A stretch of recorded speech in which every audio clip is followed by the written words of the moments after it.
ہماری جماعت میں نہ اچھے خطیبوں کی کمی ہے، نہ قلمکاروں کی کمی ہے، نہ شاعروں کی کمی ہے، نہ ناظموں کی کمی ہے، نہ قاریوں کی کمی، نہ بانیوں کی کمی، سب لوگ موجود، مگر دن بدن دینی طور پر اور دینی سطح سے لوگ نیچے اترتے کیوں جا رہے ہیں جی؟ کیوں یہ چیزیں، حالات کیوں خراب ہو رہے ہیں؟ اخلاقی اعتبار سے ہم کمزور کیوں ہوتے چلے جا رہے ہیں؟ ایک چیز پکڑ لو، صرف خلوص نہیں ہے۔ خلوص پر زور دینا بہت ضروری ہے۔ جب خلوص آ جائے گا تو بخاری شریف کی وہ جو حدیث میں پڑھنا چاہتا تھا، میں وہ حدیث حضور تشریف لے آئے ہیں، میں چاہتا ہوں کہ حضرت کی موجودگی میں پہلی بار اس حدیث پاک کی میں تلاوت کر دوں۔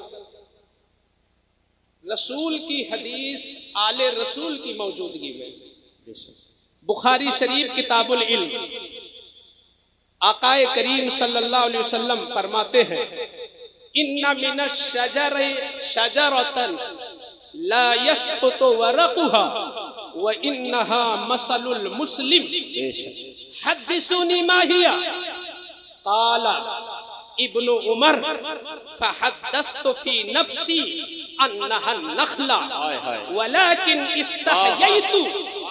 میرے آقا سرور مدینہ فرماتے ہیں ایک دن صحابہ کے ذہن و دماغ کی جانچ کیا میرے آقا نے، جیسے مدرس پڑھاتے ہیں نا تو سوالیہ جملہ، اور بہت سے مقرر بھی سوالیہ جملہ کہ آپ لوگ بتاؤ کہ سب سے پہلے آزادی ہند کی تحریک کس نے اٹھائی، آپ لوگ بتاؤ، یہ سوالیہ انداز جو ہے یہ حدیث سے۔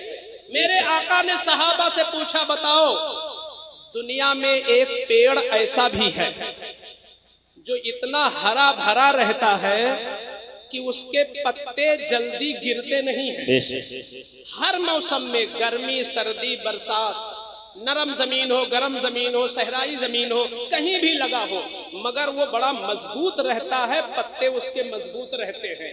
اے صحابہ تم بتاؤ وہ کون سا درخت ہے؟ یہ حضور نے سوال کر دیا۔ تو اب حدیث کے الفاظ ہیں کہ صحابہ کرام کہتے ہیں ہم لوگ تصور میں اپنے اپنے باغوں کو معائنہ کرنے لگے، کون پیڑ ہو سکتا ہے، کونے والا، بیچ والا، کنارے والا، نیم کا، امرود کا، کون سا پیڑ ہو سکتا ہے؟ تو صحابہ کو پتہ نہ چل سکا، بہت غور کیے مگر جب پتہ نہ چل سکا تو عبداللہ ابن عمر کی اس وقت عمر 10 یا 11 سال کی تھی۔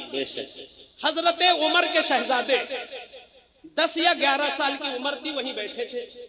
وہاں سیدنا ابو بکر صدیق بھی تھے، اللہ اکبر، خود عمر فاروق بھی تھے، عثمان غنی، مولا علی باب العلم وہ بھی بیٹھے تھے۔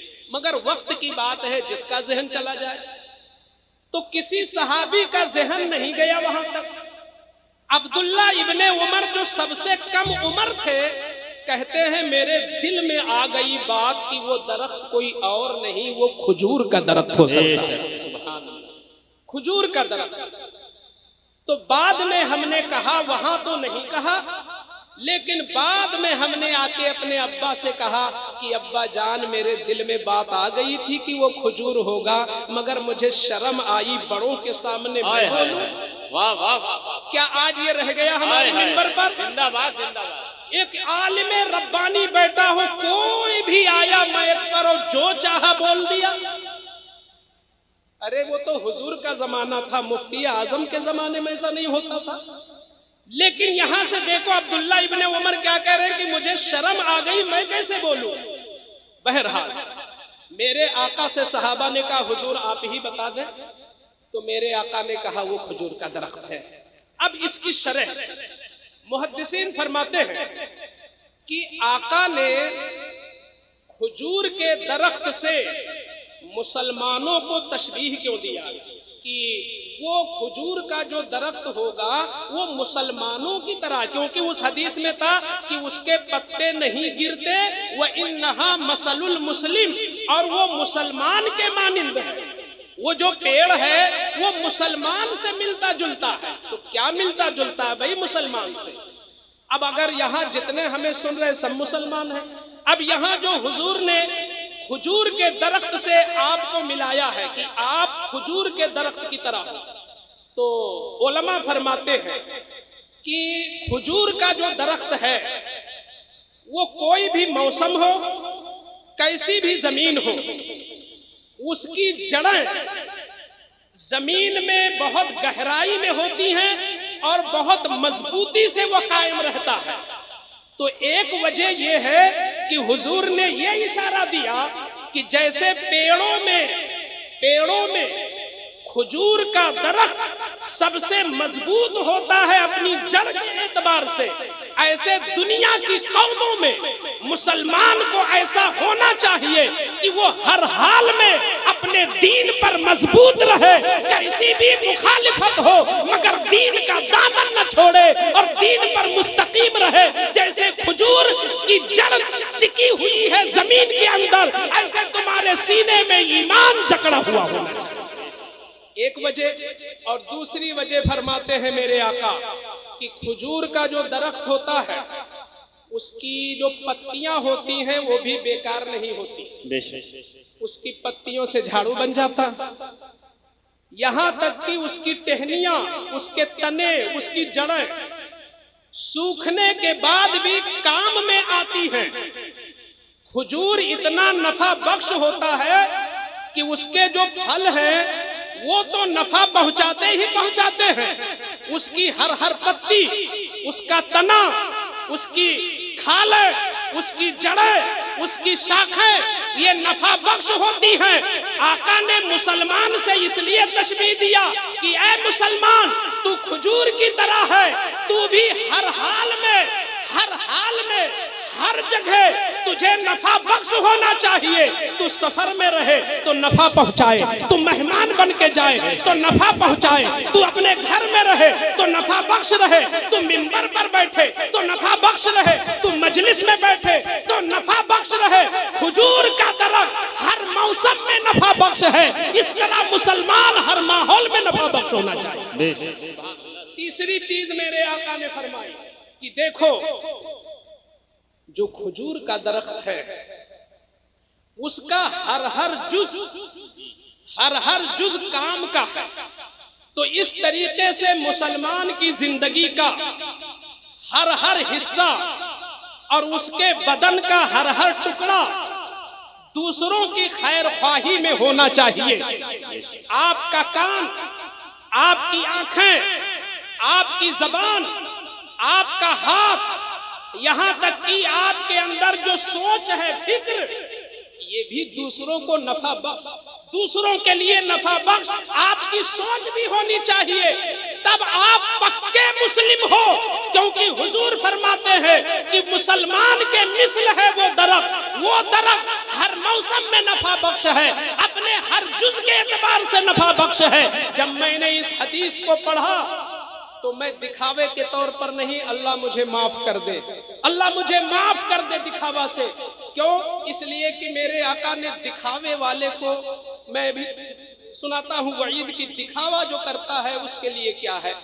میں اس حدیث کو پڑھنے کے بعد اپنے مرشد اجازت حضرت سرکار سیدی مرشدی آقائی مولائی حضور رئیس الاتقیاء حضرت علامہ سید شاہ اویس مصطفیٰ واسطی قادری مدد ذلہ العالی والنورانی کی زندگی کو دیکھا کہ بھائی مسلمان پکا تو وہ ہے کہ کھجور کی درخت کی طرح، یعنی اس کی ہر چیز ملت کے لیے نفع بخش ہو۔ ہم آپ سانسیں لیتے ہیں، ہم آپ بولتے ہیں، سانسیں نکلتی ہیں، چلی جاتی ہیں، اڑ جاتی ہیں۔ آپ یہ بتاؤ ذرا، روزانہ بلگرام شریف کی جنت نشاں زمین پر کتنے لوگوں کو تسلی ہوتی ہے اس کا احساس؟ کتنے مردہ دلوں میں زندگی آتی ہے، کتنے زخم آلود کے جسم کے اوپر مرہم رکھا جاتا ہے۔ ایک مومن کے دل کو خوش کر دینا یہ بہت بڑی عبادت ہے۔ بہت بڑی عبادت ہے جب ہم پیر پھیلا کے سو رہے ہوتے ہیں یا اپنے کاروبار میں لگے ہوئے ہوتے ہیں، رات میں جگنے کے بعد جب ہم بستروں کی لمبی مدت تک زینت بنے ہوتے ہیں، اللہ کا شکر ہے کہ خدائے ذوالجلال والاکرام نے اپنے پیارے محبوب کی اس پیاری اولاد کو وہ سچا جذبہ صادق دیا ہے کہ روزانہ سینکڑوں مسلمانوں کے لیے ان کی بھوک بھی نفع پہنچاتی ہے، ان کے قلم کی سیاہی بھی نفع پہنچاتی ہے، ان کا بولنا بھی نفع پہنچاتا ہے۔ اور کیوں نہ ہو، رسول اللہ نے کہا ہے پکا مومن وہ ہے جس کی ہر ادا قوم کے لیے ہو اور نفع بخش ہو۔ سبحان اللہ۔ یہ کھلی حقیقت ہے کہ نہیں؟ یہ زندہ حقیقت ہے۔ اللہ سے دعا کریں آپ کہ حضرت کا سایہ ہمایوں اہل سنت زندہ تا دیر قائم رہے۔ اسی وجہ سے میں نے یہ دیکھا کہ اگر خطیب کسی کی تعریف کرے تو یہ جذبات کا ایک حصہ مانا جاتا ہے اور اس کو کہیں نہ کہیں سے جوڑ دیا جاتا ہے کہ یہ دکھاوے کا ایک حصہ ہے، یہ دکھاوے کا ایک حصہ ہے۔ اگر میں اپنا نظریہ پیش کروں، لیکن میں اس مشہور بات کا اعادہ نہیں کرنا چاہتا جو ممبئی کی سرزمین پر سرکار تاج الشریعہ نے جو کہا تھا، میں اس کا اعادہ نہیں کرتا۔ میں اپنے کانوں سے جہاں تک میں نے سنا، شاید یہاں کے کچھ لوگوں کو پتا ہو، ممبر پہ بھی کچھ لوگ ہو، ایک بہت بڑے عالم ربانی ہیں، شیخ ربانی، جو حقیقت میں نے ایک بار سرکار امین ملت کے سامنے جب ان کا نام لیا تو خدا گواہ ہے، میں نے جیسے ہی نام لیا کہ حضرت میرے مدرسے کے ناظم تعلیمات حضرت علامہ مفتی شیخ رحمت اللہ صاحب ناظم تعلیمات انہیں بنایا گیا ہے، تو سرکار امین ملت نے فوراً یہ کہا کہ ہاں مولانا صاحب اچھی بات ہے، جماعت میں وہی ایک عالم ہے جو عالم بھی ہیں عامل بھی ہیں، یہ حضرت نے فرمایا۔ پھر فوراً ہی کہتے ہیں کہ میں نے 3 بار استخارہ کیا ان کے حوالے سے کہ ان کو خلافت مارہرہ شریف سے ملے یا نہ ملے۔ 3 بار استخارہ کیا اور تینوں بار مفتی رحمت اللہ کا نام آیا اور میں نے ان کو وہاں سے خلافت دی۔ یہ ان کے بارے میں تاثر ہے۔ اب میں ان کی زبان کی بات یہاں رکھ دوں، علماء سن رہے ہیں زندہ باد۔ حضور مفتی رحمت اللہ صاحب نے جو مجھ سے کہا، ابھی 2 سال پہلے حضور رئیس الاتقیاء ہمارے مدرسہ دارالعلوم وارثیہ میں جشن غوث الورا میں حضرت کی تاریخ ہوئی، تو میں مفتی رحمت اللہ صاحب سے بات کرتا رہتا ہوں فون پہ، تو میں نے یوں ہی ذکر کر دیا کہ حضرت خوشی کی بات ہے کہ حضرت کی تاریخ مل گئی ہے اس بار، اور آپ بھی تشریف لائیں، حضرت کی تاریخ مل گئی ہے۔ تو اللہ کی قسم برجستہ انہوں نے کہا کہ بہت اچھی بات ہے، ارے وہ تو ولی کامل ہے۔ یہ مفتی رحمت اللہ صاحب کا جملہ ہے، یہ مفتی رحمت اللہ صاحب کا جملہ ہے۔ یہ مفتی رحمت اللہ صاحب نے برجستہ کہا، بغیر کوئی تمہید کے اور بغیر میری طرف سے کوئی سبقت کے۔ میں نے صرف اطلاع دی تھی کہ حضرت کی تاریخ مل گئی، میں نے کوئی تاثر نہیں پوچھا تھا، میں نے کوئی انہیں قریدہ نہیں تھا، میں نے آمد کی اطلاع دی، مگر انہوں نے کہا کہ ارے وہ تو ولی کامل ہے، بہت اچھا ہوا کہ سبحان اللہ۔ ایک آخری شہادت دے دو، ایک اور بہت بڑے عالم ربانی ہیں جن کے خلوص کی طرح مجھے لگتا ہے کہ اس وقت پورے یوپی نہیں، مجھے لگتا ہے کہ پاکستان میں بھی کوئی ایسا مخلص عالم نہ مل سکے۔ قاری ذاکر صاحب شاید نام نہ جانتے ہو لوگ، سب لوگ سن لو، ایک ایسے عالم ربانی اپنی جماعت میں زندہ ہیں جنہیں صدر العلماء حضرت علامہ محمد احمد مصباحی، سابق صدر المدرسین جامعہ اشرفیہ، وہ ایسے عالم ربانی ہیں کہ ہم عصر کسی کی جلدی تعریف نہیں کرتے، اور خاص کر کسی مدرسے میں آپ پڑھا رہے ہو تو اس مدرسے میں تو آپ کی تعریف نہیں ہو سکتی۔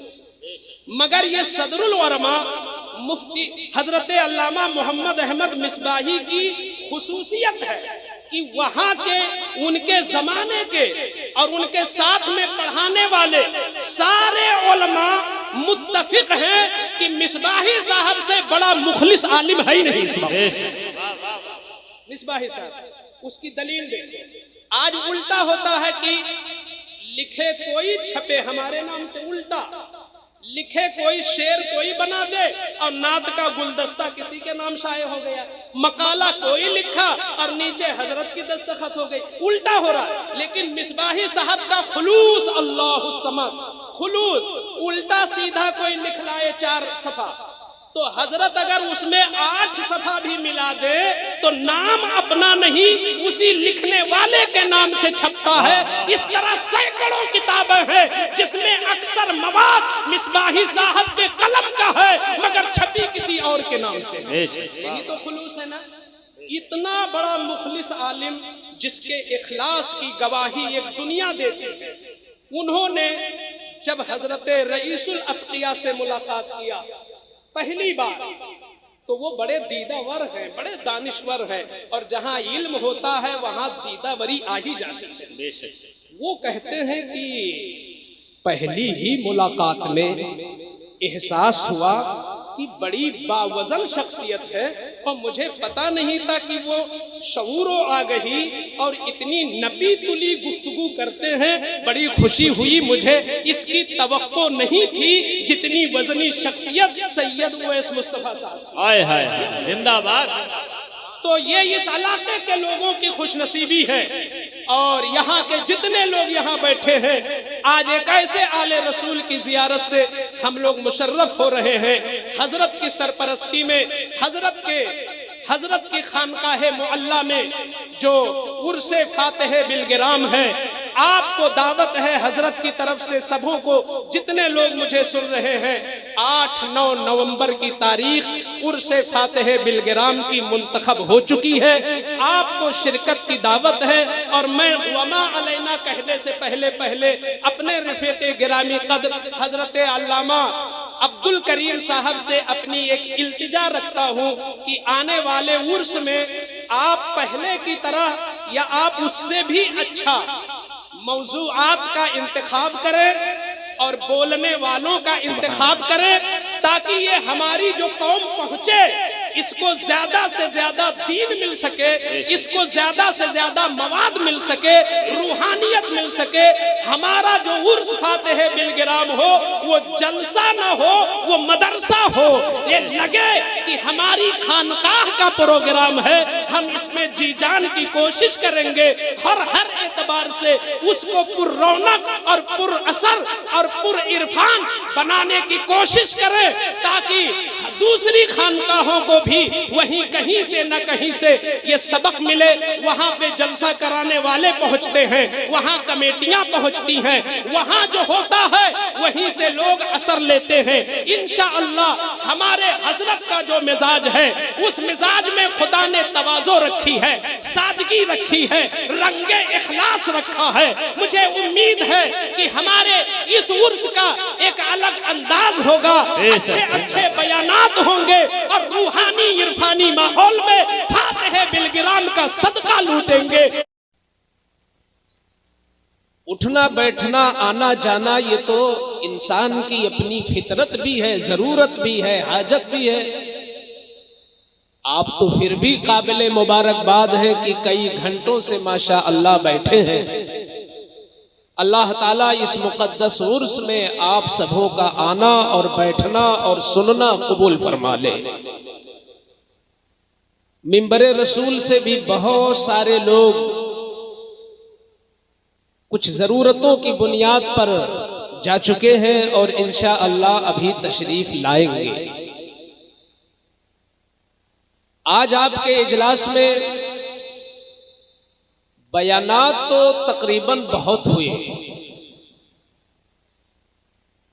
میرے علم کے مطابق 3 تقریریں تو میں جانتا ہوں کہ 3 تقریریں ہوئی، اور ہر تقریر اپنی جگہ کامیاب تھی، اور باتیں بھی تقریباً ضرورت کی ہر موضوع پر کچھ نہ کچھ آ چکی ہیں. بولے ہوئی کہ نہیں؟ معاشرتی بیماریاں کیا ہیں؟ بچوں میں ادب کے حوالے سے، تہذیب کے حوالے سے ہمارے بچوں میں کیا کمیاں ہیں، اس پر بھی گفتگو ہوئی.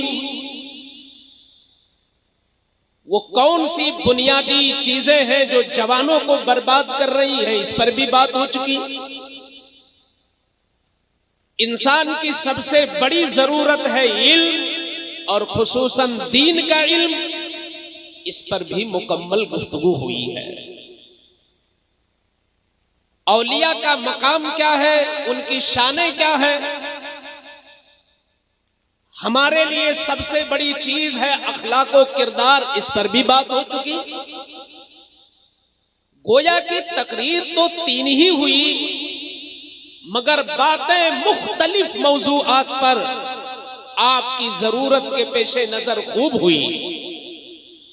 بیچ بیچ نعرے بھی لگے اور لوگوں نے داد و تحسین سے نوازا بھی. کل آپ کا کیا تاثر ہوگا کس کی تقریر پر، یہ میں نہیں کہہ سکتا پہلے سے. ممکن ہے کہ کسی کی طبیعت نے کسی کی تقریر پسند کی ہو، اور کسی کے مزاج نے کسی کی تقریر پسند کی ہو، اور کسی کی سوچ نے کسی اور کو فالو کیا ہو. انسان کی طبیعت الگ الگ ہے اور ان کی سوچیں بھی مختلف ہیں. لیکن میں گرسہائے گنج کے اس تاریخ ساز اجلاس میں پورے علاقے اور دور دراز سے آئے ہوئے اہل سنت سے پوچھنا چاہتا ہوں، آپ یہ بتاؤ کہ آئے دن اس سے بھی بڑے بڑے جلسے ہو رہے ہیں، کیا آپ کے جلسوں سے کوئی بہت زیادہ فرق بھی پڑ رہا ہے؟ سچی بات آدمی کو بہت زیادہ وقتی طور پہ اچھی نہیں لگتی، مگر بعد میں اچھی وہی لگتی ہے. سچی بات کے لیے بتایا گیا کہ سچی بات کڑوی ہوتی ہے مگر نفع بخش ہوتی ہے. سچی باتوں پہ کوئی انعام نہیں دیتا، نعرہ نہیں لگاتا، لیکن سچی بات قبول کر لے تو قبول کرنے والے کا بھی بھلا ہے اور بولنے والے کا بھی بھلا ہے. میں نہیں سمجھتا کہ اہل سنت کے جلسوں سے کتنے فائدے ہیں. ممکن ہے کہ جزوی طور پر کچھ چیزیں ہو جاتی ہیں، لیکن ہمارے بزرگوں نے جو جلسوں کا نظام قائم کیا تھا اور ہمارے بزرگوں کی جو سوچیں تھیں اور جتنا وقت اور سرمایہ ہمارا جلسوں میں خرچ ہوتا ہے، میرا تاثر یہ ہے کہ اس خرچ اور اس وقت کو خرچ کرنا اور پیسے اور مال کو خرچ کرنا، انرجی کو صرف کرنا، اس کی روشنی میں اتنا فائدہ جلسوں سے نہیں ہو پا رہا جتنا ہونا چاہیے تھا. آپ متفق ہیں کہ نہیں؟ بات کیا ہے جی؟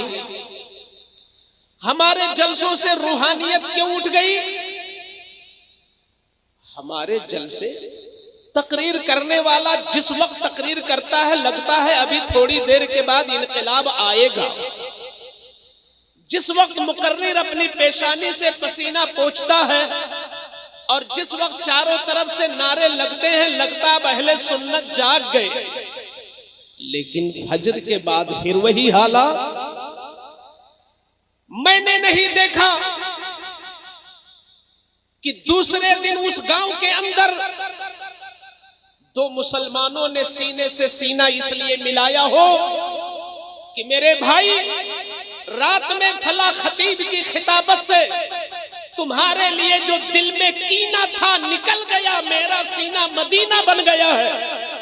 آؤ سینے سے سینہ ملا کر دل بھی ملا لیتے ہیں.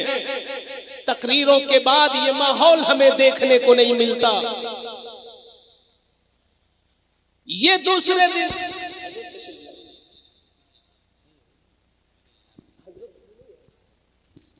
آپ تشریف رکھیں، حضرت آئیں گے تو حضرت کی خوشبو پہلے آ جائے گی۔ حضرت ایسے نہیں ہے کہ جب آ جائیں تو آپ جان پائیں، کچھ ایسی تاثیر ہے کہ دلوں میں پہنچ جاتی ہے۔ ابھی آپ توجہ سے مجھے دیکھیں اور مجھے سنیں۔ الحمدللہ الحمدللہ، سرکار کے دونوں شہزادے آج گرسہائے گنج والے کتنے خوش نصیب ہیں، بہت خوش نصیب ہیں، بہت خوش نصیب ہیں کہ حضرت بھی آئے ہیں اور حضرت کی یادگاریں بھی آئی ہیں، حضرت کے وارثین بھی آئے ہیں۔ اولاد اللہ صمد، اس سے لگتا ہے کہ بہت کلوز ہیں آپ نے کہیں دل میں جگہ بنا لی ہے۔ یہاں کے مریدوں نے حضرت کو بہت قاعدے سے منا لیا ہے۔ حضرت بھی آئے ہیں، حضرت کے شہزادگان بھی تشریف لائے ہیں۔ میں ان کا خیر مقدم کرتا ہوں اور ان کی آمد کو اپنے لیے برکت تصور کرتا ہوں، اور یہیں سے میں اپنی تقریر کا آغاز بھی کرتا ہوں۔ میں تمہیدی گفتگو، شروعاتی گفتگو یوں کر رہا تھا، تقریر لچھے دار بھی ہوتی ہے، بلاغت فصاحت میں ڈوبی ہوئی بھی ہوتی ہے، محل محل پر اشعار بھی جڑے ہوتے ہیں، آواز بھی بڑی گھنگھرج ہوتی ہے، بہت شاندار انداز اور اسلوب بھی ہوتا ہے، مگر مقرر اٹھتے ہی اپنی تقریر کا اثر بھی اٹھا لیتا ہے۔ کیوں حضرت؟ عام طور پر یہ دیکھا گیا کہ خطیب ہٹا اور لوگوں کے دل و دماغ سے اس کی خطابت کا اثر بھی اٹھ گیا۔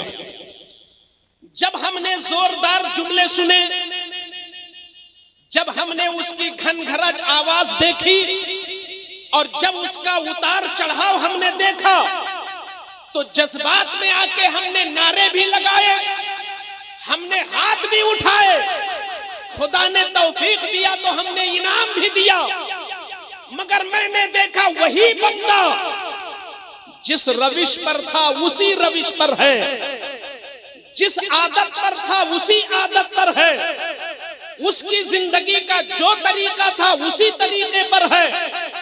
نہ اس نے اپنے سلام و کلام کو بڑھایا، نہ اس نے اپنے کردار کو اچھا کیا، نہ اس نے اپنی نمازوں کو بڑھایا، نہ اس نے اپنی تلاوت کو بڑھایا۔ کہنے کو چوراہے پہ تبصرہ کرتا نظر آیا، فلاں صاحب کی تقریر اچھی ہوئی، نعت میں مزہ آ گیا، بھیڑ بہت زیادہ تھی، سجاوٹ لاجواب تھی۔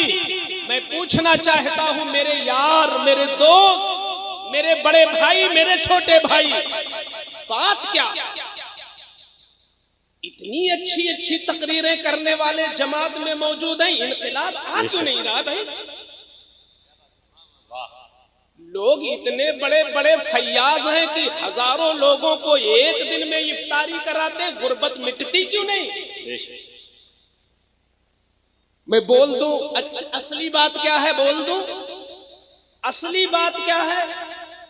ہمارے اندر قاری اچھے، ہمارے اندر عالم اچھے، ہمارے اندر خطیب اچھے، ہمارے اندر چمکدار نقیب اچھے، بہت شہرت یافتہ پیر اچھے، سب اچھے اچھے، پر ایک چیز جس کو خلوص کہتے ہیں وہ ہمارے ہاتھوں سے دور ہو گیا، اس لیے تقریریں بھی ناکام ہیں، خطبے بھی ناکام ہیں، نعتیں بھی ناکام ہیں، سارے عمل ناکام ہے، کیونکہ مولا نے عمل کی مقبولیت کے لیے خلوص کو شرط قرار دیا ہے۔ جب تک خلوص نہیں ہوگا انقلاب نہیں آ سکتا۔ نعرہ تکبیر، نعرہ رسالت۔ خلوص، اور خلوص کیا ہے؟ جو بھی کرو اللہ کے لیے کرو۔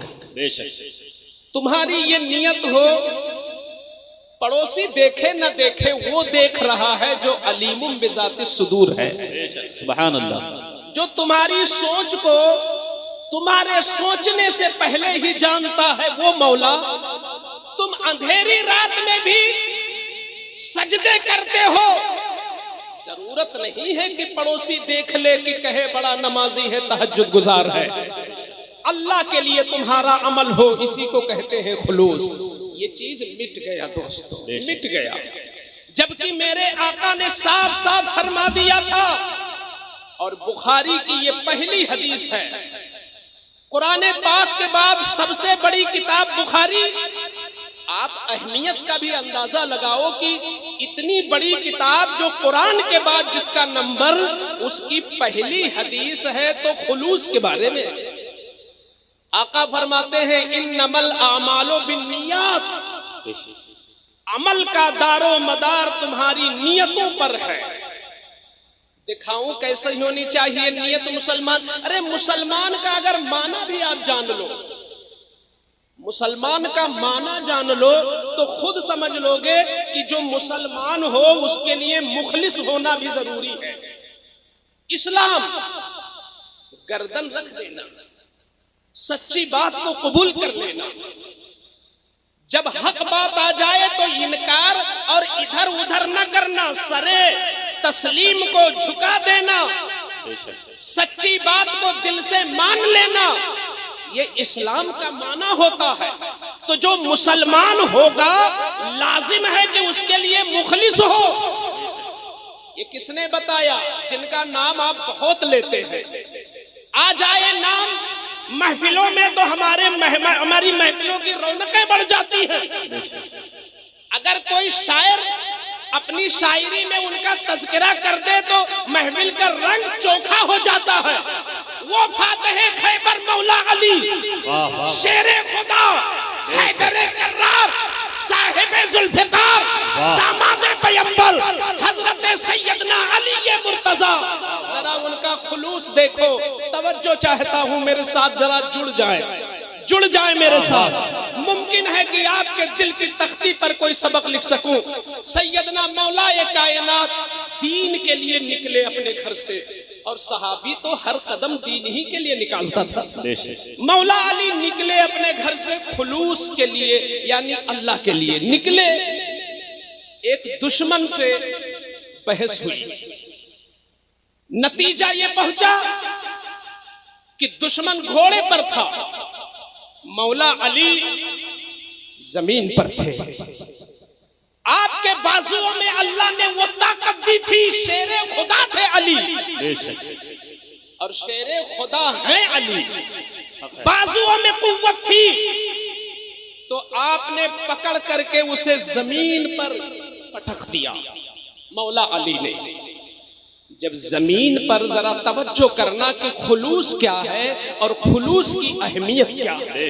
ہمارے علماء بھی دعا دے، ہمارے لیے بھی ہے، سب کے لیے، ہمارے بچوں کے لیے بھی ہے۔ خلوص کے بغیر سب کچھ خلوص ہے، کچھ نہیں باقی بیکار۔ مولا علی نے دشمن کو زمین پر لٹا دیا، سینے پر بیٹھ گئے، اپنے لیے نہیں، چونکہ وہ اللہ کا دشمن تھا، بیٹھ گئے سینے۔ جب سینے پر بیٹھ گئے تو اس دشمن نے سوچا اب تو مارا ہی جاؤں گا، ان سے اب کہاں بچ کے رہ پاؤں گا، اب تو موت لکھی ہے، چلو میں بھی کچھ نہ کچھ بدلہ لے لوں۔ تو اس دشمن نے نیچے سے مولا علی کے چہرے پر تھوک دیا، توجہ چہرے پر تھوک دیا۔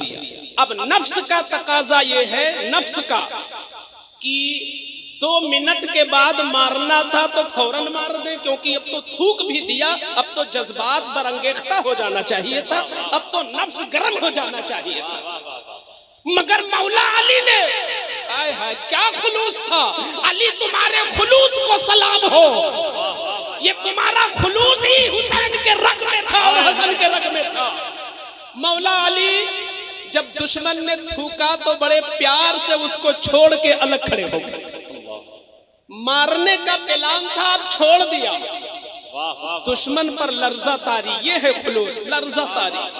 اس نے کہا علی آپ مارو یا چھوڑو، مگر مجھے یہ بتا دو کہ سمجھ میں نہیں آیا، آپ نے مجھ کو وہاں سے پکڑ کے زمین پر لٹا دیا، تلوار نکال لیا، سینے پہ بیٹھ گئے، جب میں نے تھوک دیا تو آپ نے چھوڑ دیا، اب تو عقل یہ کہتی ہے کہ آپ مجھ کو فوراً مار دیتے، مگر تھوکنے کے بعد چھوڑنا یہ کون سا فلسفہ ہے؟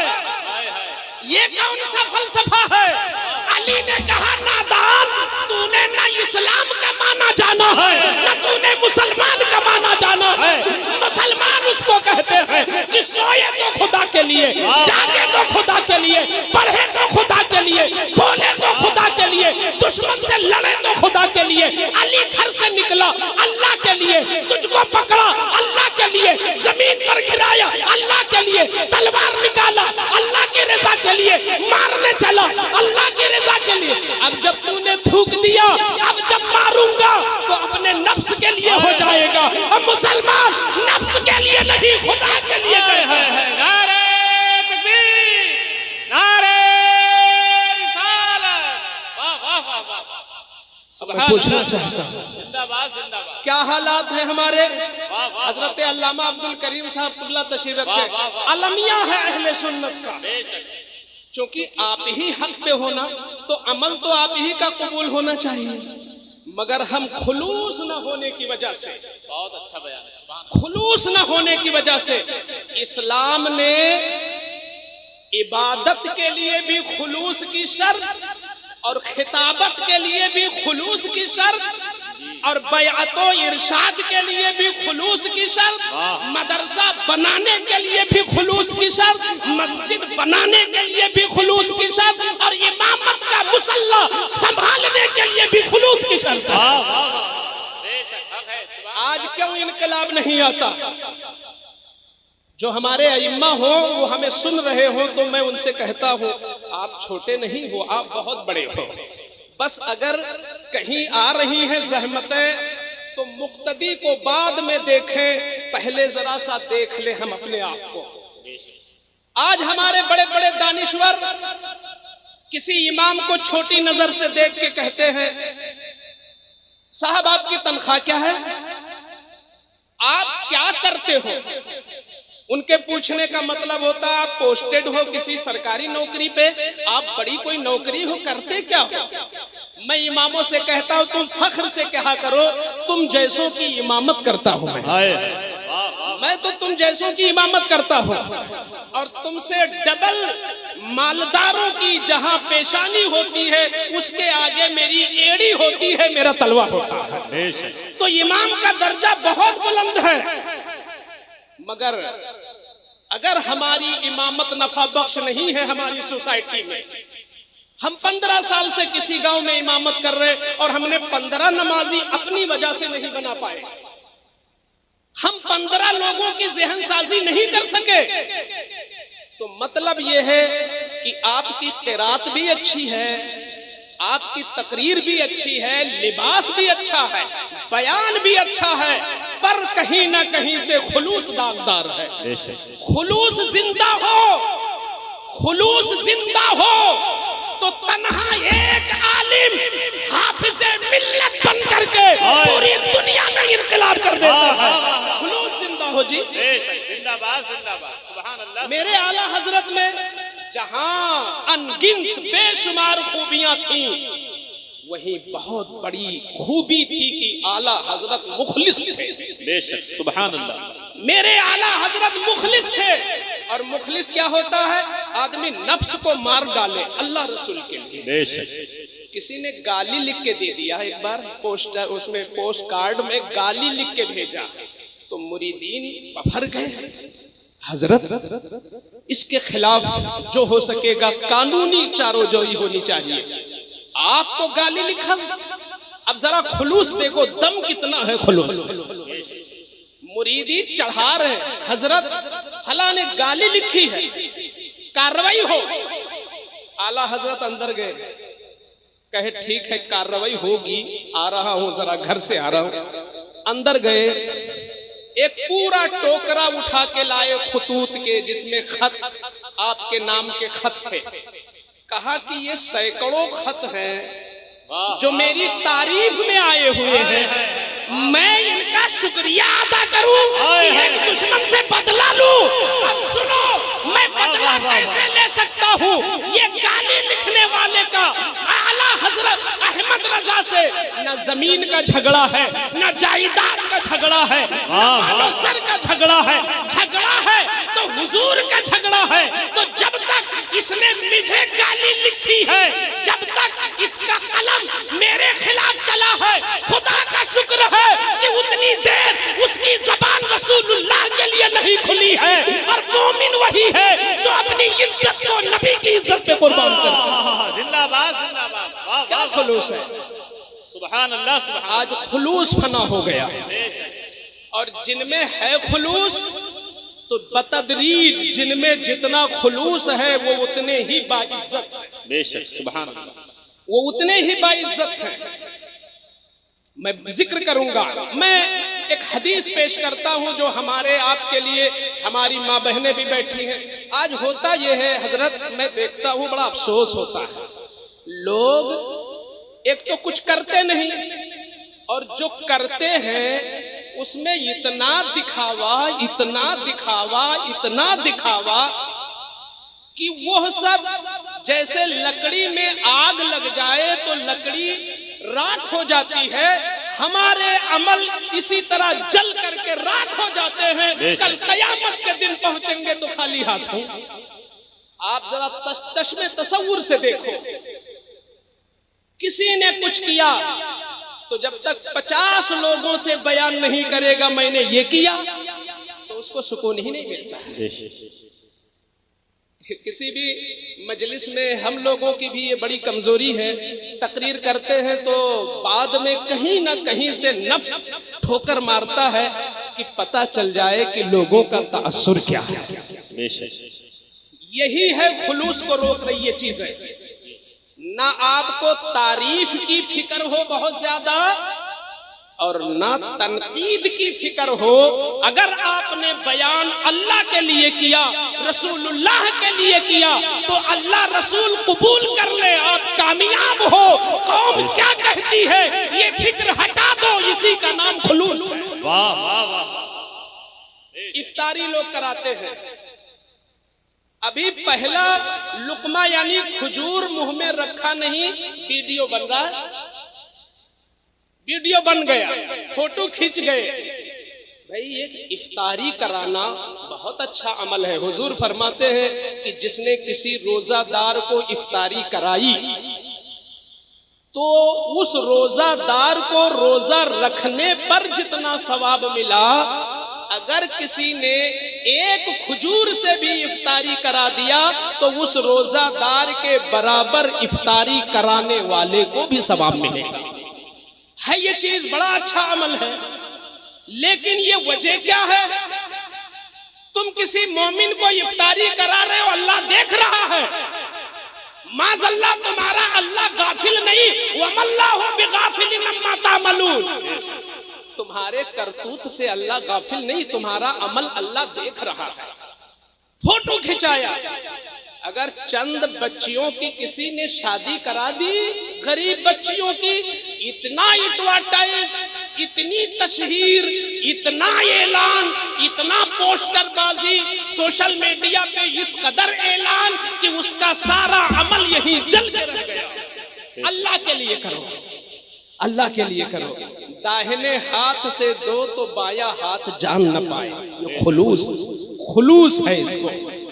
میرے آقا فرماتے ہیں کل قیامت کے دن، ہمیں بھی ڈر لگتا ہے اس حدیث کو جب پڑھتے ہیں، آپ لوگ دعا کر دیں، آپ لوگ دعا کر دیں کہ یہ جو بچی کھچی زندگی ہے اللہ اس میں اور اخلاص پیدا کر دے۔ آمین۔ خلوص ہماری بڑی ضرورت ہے۔ خلوص یہ اچھی اچھی تقریریں کرنے والے کل بہت زیادہ کہیں مایوسی نہ اٹھانا پڑے قیامت کے دن، کہیں مایوسی نہ اٹھانا پڑے۔ کیوں؟ اس لیے کہ آقا نے فرما دیا کہ کل قیامت کے دن ایک عالم کو بلایا جائے گا، اللہ اس سے پوچھے گا کہ اے عالم تو بتا، میں نے تجھے علم کی دولت دی، تجھے میں نے صلاحیت دی، تو نے میری اس نعمت کا شکر کیا ادا کیا اور اس کا حق کیا ادا کیا؟ تو حضور نے اس کی مثال بیان فرما دی کہ وہ عالم بولے گا، اے میرے مولا میں نے بچوں کو پڑھایا، مسائل سکھائے، تقریریں کی، تبلیغ کیا، کتابیں لکھی، تو اللہ فرمائے گا کہ سن، تو نے جو تقریر کی تھی تیرا مقصد تھا کہ تیری تقریر کی تعریف ہو، تو نے جو موٹی کتاب لکھی تھی تیرا مقصد تھا کہ تیرا شہرہ ہو، تو نے جو لوگوں کو اکٹھا کر کے تبلیغ کی تھی تو نے اپنی شہرت کے لیے کیا تھا، تو جس مقصد کے لیے کیا تھا وہ تو تیرا مقصد پورا ہو گیا، اب تیرا یہاں کہاں حصہ بچا؟ وہ بالکل خالی ہو جائے گا، اور نتیجہ یہ ہوگا کہ اللہ کی اس دی ہوئی نعمت علم کا شکر نہ ادا کرنے کی وجہ سے اسے جہنم میں ڈالا جائے گا۔ ایک حاجی کو بلایا جائے گا، حاجی تجھے میں نے مال دیا، میں نے تجھے دولت دی، میری دولت کا شکر کیا ادا کیا؟ اے اللہ میں نے عمرے کیے، حج کیا، دوسروں کو حج کرایا، غریبوں کو کھلایا، یتیموں کو پالا۔ اللہ فرمائے گا مگر اپنی نیت تو دیکھ، تو نے اپنی سوسائٹی میں فلاں غریب لڑکی کی شادی اس لیے کیا کہ تیرا نام ہو، سماج میں چرچا ہو کہ فلانے نے شادی کرا دی۔ تو نے حج بھی اسی لیے کیا تھا کہ تاکہ تجھے حاجی کہا جائے۔ جا، دنیا میں تیرا مقصد حاصل تو ہو گیا، تیرے نام کے آگے حاجی لکھا گیا، تجھے حاجی کے لقب سے پکارا گیا، تیرا مقصد ادا ہو گیا۔ جا، تیرا یہاں کچھ نہیں ہے، شہید بلایا جائے گا۔ تجھے میں نے طاقت دی، جوانی دی، جان دیا، بازوؤں میں قوت دی، تو نے اس نعمت کا شکر اور حق کیا ادا کیا؟ شہید تو اپنے مولا تیری راہ میں، تیری راہ میں۔ یہ سارے شہیدوں کی بات نہیں کر رہا ہوں، اگر ایسا کوئی شہید ہے جو دکھاوے میں گیا تو اللہ فرمائے گا تو اس لیے گیا تھا تاکہ تجھے جانباز سپاہی کہا جائے، تجھے شہید کہا جائے، ٹائٹل تجھے مل جائے، وہ تیرا مقصد دنیا میں ادا ہو گیا، یہاں تیرا کوئی حصہ نہیں ہے۔ بات اگر لطیفے کی ہو، بات اگر چھنکار عشق رسول کی ہو، بات اگر اشعار میں جڑے ہوئے جملوں کی ہو تو منبر سے بھی نعرے لگتے ہیں، مجلسوں سے بھی نعرے لگتے ہیں۔ میں پوچھنا چاہتا ہوں اے بولنے والے اشعار اور تک بندی کے جملے بولنے والے، کیا تجھے ڈر نہیں لگتا؟ تو اپنی نیت کو دیکھتے ہوئے تقریر بھی کر، اور تو اپنی نیت دیکھتے ہوئے کسی کو داد و تحسین بھی دے۔ کہیں ایسا تو نہیں کہ تو صرف اپنے جذبات سے کھلواڑ کر رہا ہے؟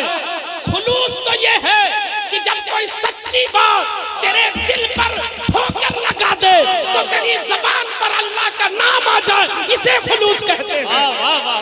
آج ہوتا یہ ہے، آج ہوتا مولانا مظفر صاحب، ہم نے تو جلسوں میں اس طرح بھی دیکھا کہ اگر قاری صاحب نے ہمیں مدعو کیا تو ہماری تقریر غور سے سنیں گے، اور قاری صاحب نے مدعو نہیں کیا تو وہ جلدی آئیں گے ہی نہیں اسٹیج۔ ہائے ہائے، کہاں جا رہے ہیں ہم؟ علاقے میں جلسہ ہو، اگر کمیٹی نے کہیں ڈائریکٹ انتخاب کر لیا تو میں کسی اس گاؤں کی بات نہیں کرتا، میں پورے ہندوستان میں دیکھ رہا ہوں، ہمارے لوگ ایسے ہیں جو اس جلسے کو اس لیے فلاپ کرنا چاہتے ہیں کہ کمیٹی کو سبق ملے کہ نہیں پوچھا تھا نا، جلسہ ناکام ہوا۔ واہ واہ واہ، مفتی صاحب سے جلسہ ناکام ہوا، آپ من جانب اللہ بول رہے ہیں، جلسہ ناکام ہوا۔ ہمیں جلسہ کمیٹی کا نہیں تھا، جلسہ تو مصطفیٰ کا تھا۔ زندہ باد زندہ باد۔ تو نے مصطفیٰ کے جلسے میں رکھنا ڈالا، تو نے حضور کی محفل کی رونق ختم کرنے کی ناپاک جسارت کیا۔ تو ختم تو نہیں کر سکتا مگر ناپاک نیت تو کر لیا تو نے۔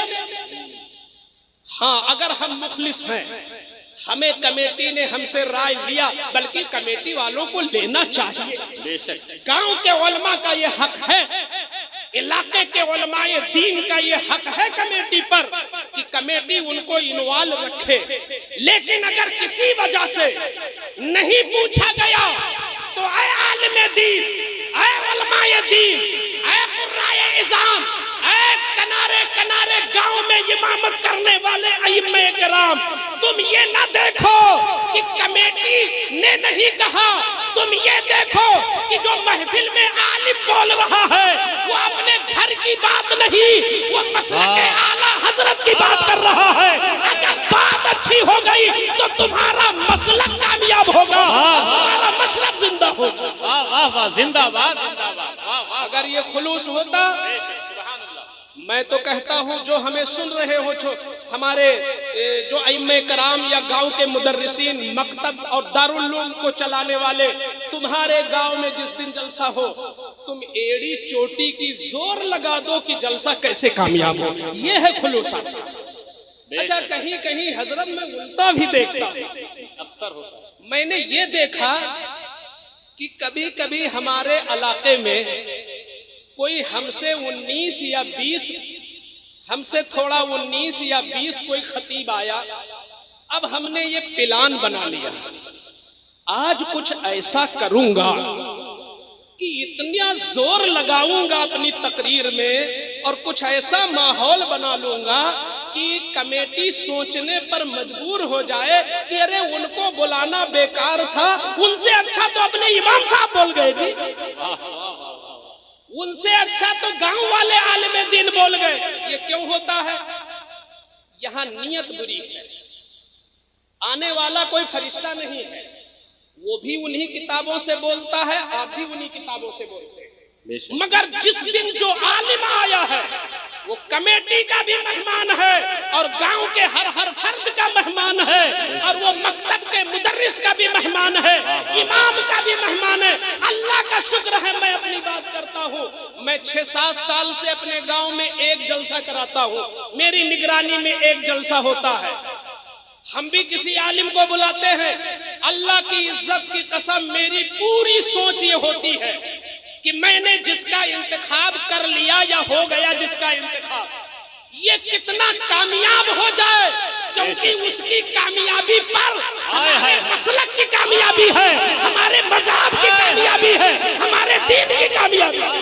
نعرہ تکبیر، زور سے تو کہیں کم سے کم، نعرہ رسالت، مسلک اعلیٰ حضرت، مذہب اسلام، نعرہ تکبیر، نعرہ رسالت، واہ واہ واہ، خلوص زندہ کرو، خلوص زندہ۔ اچھا، اس کی ایک پہچان میں بتا دوں کہ جب اچھا ٹائم ہوتا ہے تو میں اپنے آئے ہوئے خطیب کو بٹھاتا ہوں اور مکمل سنتا ہوں، اگر لاسٹ میں کچھ ضرورت ہے تو یوں ہی چند نصیحت کے طور پر بیٹھ جاتا ہوں اور یہ ثابت کرتا ہوں نہیں، آج کے دولہا وہی تھے جو آئے تھے، آج کے خطیب وہی تھے جو آئے تھے۔ مذہب کے تئیں تم مخلص ہو گئے تو اللہ روزی وہاں سے دے گا جہاں تمہارا گمان بھی نہیں جاتا۔ واہ واہ واہ، زندہ باد زندہ باد۔ کیا یہ عمل ہٹ گیا؟ اگر تمہارا کمزور توکل ہو تو ہم اس کی بات نہیں کرتے، لیکن اگر تم نے اس اللہ پر ایمان، وہ اللہ کہ جب جانور کا پیر بھی نہ ہو، چل نہ سکے، رینگ نہ سکے، ایسا بھی جانور اور پرندہ بھوک سے نہیں مرتا، اللہ روزی اسے بھی دیتا۔ بے شک حق ہے۔ تو جب بندے کا توکل اپنے مولا پر ہوگا تو یہ چھوٹی چھوٹی باتیں اسے متاثر نہیں کر سکیں گی۔ بے شک خلوص اگر ہمارا زندہ ہو جائے، ہم دیکھتے ہیں۔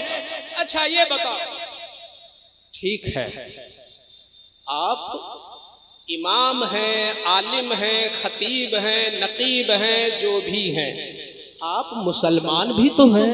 بے شک۔ تو اگر بحیثیت مسلمان ہم بھی ایک فرد بن کر کے، ہم بھی ایک ممبر بن کر کے اپنے گاؤں کی اس مجلس کو کامیاب بنانے کی جی توڑ کوشش کریں تو کمیٹی نے لفافہ تو نہیں دیا اگر کمیٹی بھی مجبور، کمیٹی کو چندہ دینے والے بھی مجبور، مگر جس کے نام کا جلسہ وہ مصطفیٰ مختار ہے، تم نبی کے جلسے میں محنت کرو، رسول اللہ تمہیں لفافہ دیتے ہوئے نظر آئے۔ اپنے آقا پر بھروسہ کرو۔ کیا ہو صحابہ کی کیا تھی، اللہ اکبر، کیسا خلوص تھا ان کے اندر۔ بے شک وہ اپنے نفس کو لگتا ہے کہ انہوں نے جیسے سلوٹ پر پیس دیا جاتا ہے مسالہ، ایسے صحابہ نے اپنا نفس مار ڈالا تھا۔ بے شک اور یہ اس لیے ہم لوگ سنتے ہیں کہ کم سے کم ہم بھی اپنے نفس کو مار نہ ڈالے، پیس نہ ڈالے، تو کمزور تو کریں نفس کو، کہ نفس ہی حاوی ہو جائے ہمارے اوپر۔ نفس کو کمزور تو کرو، اتنے اس لائق مسلمان تو ہم بنے۔ آج اگر کسی عام آدمی کو آپ تھوڑا سا لہجہ بدل کے بول دیجئے تو کوئی ضروری نہیں کہ آپ کے عالم ہونے کا وہ لحاظ کر لے، ایسا ہے سماج میں، کوئی ضروری نہیں۔ آدمی اس وقت تک لحاظ کرتا ہے کہ تم عزت کرو گے تو عزت کریں گے۔ اس کو خلوص نہیں کہتے، اس کو بدلہ کہتے ہیں، کہ تم نے عزت دیا تو ہم نے عزت دیا، یہ بدلہ ہے، بدلی بدلہ، یہ خلوص نہیں ہے۔ خلوص کیا ہے؟ سیدنا عمر فاروق کو کسی نے گالی دے دی، فاروق اعظم کو گالی دے دی، گندی بات کی نسبت کر دیا، تو فاروق اعظم کا خلوص دیکھو، ہاتھ اٹھاتے ہیں، اے اللہ اس بندے نے جو مجھے کہا ہے اگر حقیقت میں وہ ہوں تو مجھے معاف کر دے، اگر میں واقعی وہی چیز ہوں جو یہ کہہ رہا ہے گالی میں، اگر میرے اندر وہ بات ہے تو مجھے توبہ کی توفیق دے، مجھے اصلاح کی توفیق دے اور مجھے معاف کر دے، اور اگر وہ بات مجھ میں نہیں ہے جو اس نے کہا ہے تو اللہ تو اسے معاف کر دے۔ کوئی دشمن بنے گا اگر یہ انداز ہو جائے؟ یعنی اگلے نے گالی دی امیر المومنین کو، کسی گاؤں کے پردھان نہیں ہے، کسی مدرسے کے پرنسپل نہیں ہے، کسی جامع مسجد کے امام نہیں ہے، کوئی چھوٹے موٹے خطیب نہیں ہے، امیر المومنین پوری دنیا کے مسلمانوں کے امیر ہے، کبیر ہے، حاکم ہے، اگلا گالی دے رہا ہے، کہتے ہیں اگر یہ بات ہم میں ہے تو اللہ مجھے معاف کر، اور اگر ایسی بات نہیں ہے، اس نے جھوٹ کہا ہے تو اللہ اسے معاف کر دے۔ کیا خلوص ہے! دوسروں کا بھلا سوچنا، دوسروں کا بھلا سوچنا، اپنا نفع دوسرے کے نفع پر قربان کر دینا، یہ خلوص ہے۔ بے شک ابھی حضور تشریف نہیں لائے ہیں، مجھے یاد آ گئی بخاری شریف کی ایک حدیث جو مجھے ایسا لگتا ہے کہ میرے مرشد اجازت اور میرے بہت کرم فرما، آپ سب کے کرم فرما، پوری ملت کے کرم فرما، علماء اہل سنت میں جتنے معتبر علماء ہیں ان تمام علماء کی نگاہ انتخاب و اعتماد جس ہستی پر جا کے رک جاتی ہے اور جسے لوگ یقیناً پیر کامل کہتے ہیں، آپ جنہیں بڑی محبت سے رئیس الاتقیاء حضور سید شاہ اویس مصطفیٰ مدّ ظلہ العالی کے نام سے جانتے ہیں، جو میں حدیث پاک پڑھنے جا رہا ہوں، اپنا نفع، اپنا آرام، اپنی راحت دوسروں پر قربان کر دینا، یہ اعلیٰ درجے کا خلوص ہے۔ بے شک سبحان اللہ۔ اچھا یہ بتاؤ، رات بھر جاگتے ہیں تو دن میں سونے کو دل کرتا ہے؟ رات بھر سوتے ہیں، جاگتے ہیں یا سفر کرتے ہیں تو دن میں سونے کو آرام کرتا دل چاہتا ہے، مگر یہ علامہ عبد الکریم صاحب یہ تو صبح شام دیکھنے والے ہیں کہ حضرت رات میں کتنا سوتے ہیں۔ مجھے ایسا لگتا ہے شاید راتوں میں سوتے بھی نہیں ہیں، اور دن میں روزانہ اکثر بیٹھے ملتے ہیں۔ کیا مطلب؟ نفس بھی ہے، چاہت بھی ہے، جسمانی تھکان بھی ہے، مگر حضور نے ایک حدیث فرمائی ہے، ان من الشجرۃ شجرہ، ان من الشجر شجرہ لا يسقط ورقها وانها مثل المسلم۔ بخاری کی حدیث ہے، آقا فرماتے ہیں اب رنگ ذرا چڑھا دو کیونکہ میرے محفل محفل کی آمد ہونے والی ہے. بے شک سبحان رنگ اللہ. چوکھا کر دو نا آل رسول، اور بڑے مقبول آل رسول آنے والے ہیں. آپ لوگ آگے آ جائیں تو زیادہ مناسب. سبحان اللہ سبحان اللہ. ہاں اس کے بعد تو سلامی ہے نا شاعری پڑھنے کے بعد. تھوڑا سا پیچھے ہٹا دیجئے بس، بہت زیادہ نہیں، بہت دوریاں بن گئی ہیں آج. سبحان اللہ سبحان اللہ. سبحان اللہ. نعرہ تکبیر. جلدی سے ہم نعرہ لگا رہے ہیں، اتنی دیر میں آپ لوگ جگہ کو متعین کر لیں کہ اس کو کہاں بیٹھنا ہے. نعرہ رسالت، نعرہ رسالت. عرس دروغہ شاہ بابا، مسلک اعلی حضرت، آمد جانشین حضور فاتح بالگرام، آمد حضور اولاد حضور فاتح بالگرام. نعرہ تکبیر، نعرہ رسالت، مسلک اعلی حضرت، آمد جانشین حضور فاتح بالگرام، وارث علوم حضور فاتح بالگرام، یادگار مشائخ بالگرام شریف، یادگار اسلاف بالگرام شریف. نعرہ تکبیر، نعرہ رسالت. جو حضرات پیچھے بیٹھے ہوئے ہیں میں ان سے ادب کے ساتھ یہ التماس کرتا ہوں کہ آپ حضرات آگے آ کر کے بیٹھ جائیں تاکہ سکون و اطمینان کے ساتھ اس جلسے کی جو بہت اچھی تقریر چل رہی ہے، موضوع خلوص ہے، آپ حضرات اسے قریب سے ہو کر کے سماعت کریں تو انشاءاللہ آپ کی زندگی میں انقلاب پیدا ہوگا. جتنے لوگ ادھر ادھر بکھرے ہوئے ہیں، سڑکوں پہ بھی ٹہل رہے ہیں یا ادھر ادھر فضولیات میں مبتلا ہیں، میں ان سے گزارش کر رہا ہوں جس شخصیت کا، جس کی آمد کا آپ انتظار کر رہے تھے، وہ ساری چیزیں اس وقت منبر نور پہ موجود ہیں. آپ حضرات سے گزارش ہے اب آپ حضرات اس جلسے کے بالکل قریب ہو کر کے بیٹھ جائیں. یہ آپ کے لیے، ہمارے سب کے لیے باعث رحمت ہے.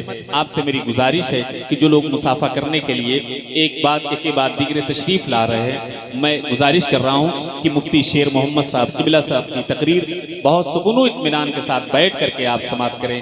اسی میں ہمارے لیے، آپ کے لیے، اس کانفرنس کے لیے کامیابی ہے. یہ مصافحہ کرنے والے لوگ جو ہیں ان کو تھوڑا سا دور رکھیں، نہیں تو وقت بالکل ایسے ہی چلا جائے گا. ابھی دھیرے دھیرے آپ حضرات مصافحہ کر لیجئے گا. اس کے بعد نعتیہ پروگرام ہوگا، شاید شعر پڑھے گا، آپ حضرات کو موقع دیا جائے گا. ایسے وقت میں آپ مصافحہ کر لیں گے، لیکن تقریر جب تک ہو رہی ہے آپ حضرات مصافحہ نہ کریں. سکون اطمینان کے ساتھ جو جہاں بیٹھ جائیں. نعرہ لگا لیں. نعرہ تکبیر، نعرہ رسالت، مسلک اعلی حضرت. نعرہ تکبیر، نعرہ رسالت. کوئی آدمی اب مصافحہ کرنے کے لیے یہاں آئے گا نہیں، ٹھیک ہے؟ کوئی بھی آدمی بیٹھنے دو تھوڑی تسلی سے. سبحان اللہ. بہت ہی خلوص کے ساتھ درود پاک پڑھ رہے ہیں. اللہم صلی علی سیدنا و شفیعنا و طبیبنا و مولانا و ملجانا محمد معدن الجود والکرم و آلہ الکرام و ابنہ الکریم مبارک وسلم صلی اللہ علیہ وسلم. اللہ کا شکر ہے کہ آپ بہت با ادب لگ رہے ہیں. ماشاءاللہ سبحان اللہ. یہ تو میں حضرت کی آمد کی برکت ہے کہ اجڑا ہوا ماحول بھی رنگا رنگ ہو چکا ہے. اور کیوں نہ ہو، جہاں پر خلوص ہوتا ہے، بہت بڑی طاقت کا نام ہے خلوص. صحابہ نے پوچھا تھا یا رسول اللہ سب سے مضبوط چیز کیا ہے؟ سب سے مضبوط چیز. تو آقا نے فرمایا لوہا ہے. صحابہ کرام نے عرض کیا اے میرے آقا کیا اس سے بھی کوئی مضبوط چیز ہے جو اس پر غالب آ جائے؟ تو آقا نے فرمایا ہاں ہے تو آگ ہے جو لوہے کو بھی پگھلا دیتی ہے، لوہے پر چڑھ جاتی ہے اور لوہے پہ غالب آ جاتی ہے. اور آگ جو ہے، لوہا آگ کی شکل میں نظر آنے لگتا ہے، لوہا نرم ہو جاتا ہے آگ کی وجہ سے. تو آگ میں دم ہے لوہے سے بھی زیادہ. صحابہ نے پھر عرض کیا میرے آقا کیا آگ سے بھی بڑھ کر کوئی طاقت والی چیز اللہ نے پیدا فرمائی؟ میرے آقا نے فرمایا ہاں پانی تو ہے، پانی آگ کو بھی بجھا دیتا ہے. اے میرے آقا کیا کوئی ایسی چیز بھی ہے دنیا کے اندر جو پانی پر بھی غالب آ جائے اور اس کی طاقت پانی پر غالب آ جائے، ہاں ہوا ہے، ہوا جو پانی کا بھی رخ بدل سکتی ہے۔ اے میرے آقا، شیطان تو بڑوں بڑوں کو بہکا دیتا ہے اور اس کے سامنے کوئی نہیں ٹکتا۔ بڑے بڑے عالموں، فاضلوں، قاریوں، مبلغوں کو نہ جانے اس نے کیا کیا کر ڈالا، ولایت چھنوا دیا،